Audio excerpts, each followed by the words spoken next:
All right, so we're doing another recap here today, and today we are doing this Tuesday recap, and we have a lot to cover today, so I just want to jump right in. We had a lot of momentum today, a lot of different stocks were able to pop up. Some were able to see some resolution, some weren't, unfortunately. But the first stock that we had today was very similar to the stock that we traded yesterday, which was RENB or something like that. But today we had EVAX, which was a previous momentum stock from a couple weeks ago, which had a nice squeeze at 7 a.m. right here, all the way up to $5 a share. And so here's what I was able to do out of it. Recently, we've been having this pattern, and this pattern was at 7 a.m. squeeze at the new market open for retail brokers. So this nice squeeze up here from 420 all the way up to $5 a share, and this started right before 7 here.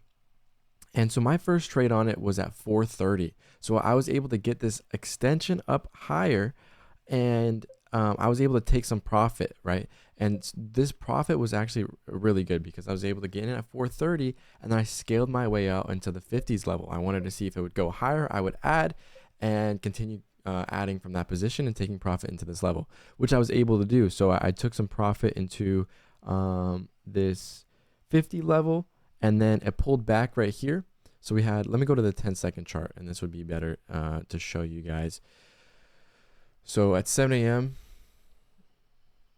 we had this nice curl right here. So I got in at this 430 level, and I call this level the pivot level, or the line in the sand. And so this is the level that I want to see it break and to continue going higher. And so basically what that means is that this line in the sand, it's an artificial line. It's not really a resistance level at all, but this is the line that I want to see it tip over and continue going higher. So I saw this little dip here. I saw that it was holding this level, and I got in at 430, and I wanted to see it continue up from 432 all the way up to 450. And these resistance levels were just placed earlier in the morning. So you could see here how the resistance level early in the morning formed at 450, and so I was looking to take profit in that area. So I took my my first trade at 430, and I scaled all the way out, and then I wanted to see it hold here, and I got back in with a smaller share size and wanted to see it pop. It didn't break right away, and I was gonna wait for 7. So that was a good early on trade for 10 to 20 cents. I took a lot of the profit out around this level here, 436, just to reduce my risk, because it was before 7. I didn't want to see that nasty rejection. And so let's see here. Our next trade was at 7 o'clock on the dot. Let's see here. It looks like it was 7:02. And so it was this level right here. I saw this dip right here at 770, and I got in for the squeeze all the way up to 90 here, which was a really good position. I got out. My best exit was 487, and by that mark, I was already up at my daily goal, and I decided, you know what, let me call it here. I've had 2 really good green days, and I'm just gonna sit and watch the rest. So this recap for the rest, I didn't take any more trades, just because I wanted to hold my profit in and really scale from here. I felt really proud of myself for taking such a great trade. And so later, right after that, at 7:23, we have a pop on Acon, and Acon was a squeezer, man. Acon was able to break this level and squeeze all the way up. They had news at 7:23 for Clarity trial, and it's fully funded, I guess. So we'll see what this is.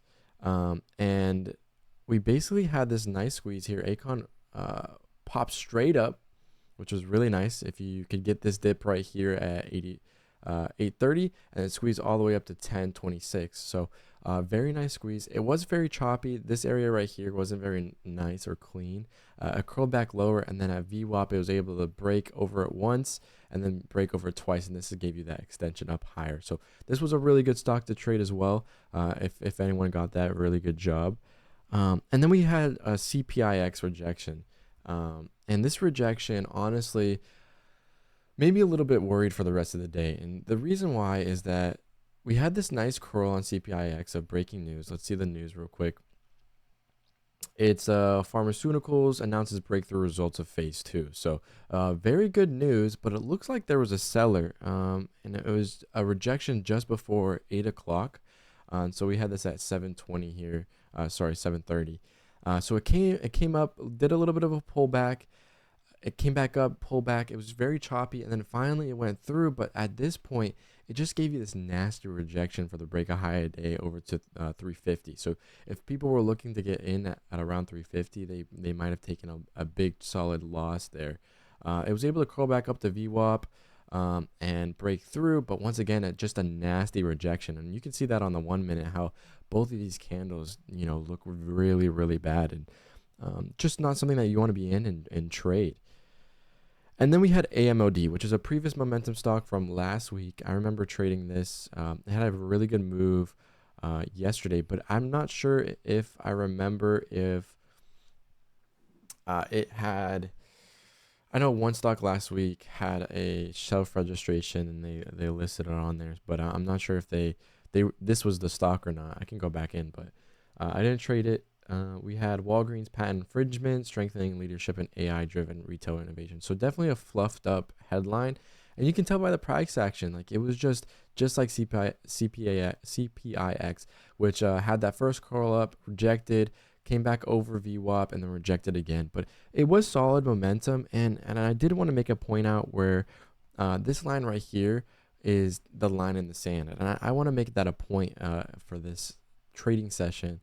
Was once it broke over and held that level, you were able to see that extension up over, but the only problem was that after the line in sand, there's these just big sellers, and it wasn't able to hold any of this 350 level and just rejected after that level. So if you didn't get in off of dips or the line in the sand where it was able to hold, and you were taking breakout trades, the possibility of you being in rejection is going to be a lot higher, just because that's the type of action that we're seeing with these headlines. And so our last stock that just popped up a little bit ago was VLCN. And VLCN was pretty noticeable because the way this was able to gap all the way from 350 to 650. So that's a 200% or 100% move there, which is really nice. And so if we look at the 10-second chart here, just to show you some price action, VLCN was very choppy. It was one of those stocks where you didn't want to take that breakout trade because it was really risky and you might have got shot down. What was better was these dips. And so on the level 2, right now you'll see on VLCN, you'll see how this has a big seller right here. That's 20,000 shares on the ask. And so that's blocking the way from it continue going higher. And so what you'll be able to see on the level 2 is that it'll give some micro dips. And so you'll see, let's say right here, 413, 412, or sorry, 515, 512. You'll see this pop down below that level. And then you'll see it 513, 514, and then it'll skyrocket higher, 10 or 20 cents. And so that's when you want to get in the dip, is when you see that moment of hesitation on the level 2, green on the tape, and then that strength up higher. So this was able to, this huge curl up higher, a couple micro dips here that you're able to take. This scale back down. There's a dip here off of 550, and then another dip off of 515. And this was able to curl all the way back up. And then in this area right here was really choppy. And so you definitely had a better chance of getting out on dips than you did taking the breakouts. It wasn't able to hold up this level going up for another double top on the 1 minute chart, like this 5 minute scale right here. It rejected and went all the way down to back to 550. So that's unfortunate, but really good momentum today. I'm green again. 2 green days in a row to start this week, and they're pretty decent sizes. So I'm hoping just to scale this up and continue going higher. We had a lot of good momentum, and my report on my Lightspeed account is very good. Last month we had the lowest loser ever, which is pretty remarkable. And then this month we're hoping to get the largest gainer ever. So hopefully we can scale this up and continue going higher. And I appreciate you guys watching. If you have any comments, just leave them down below, and we'll see you in the next one. All right, thanks for watching, guys.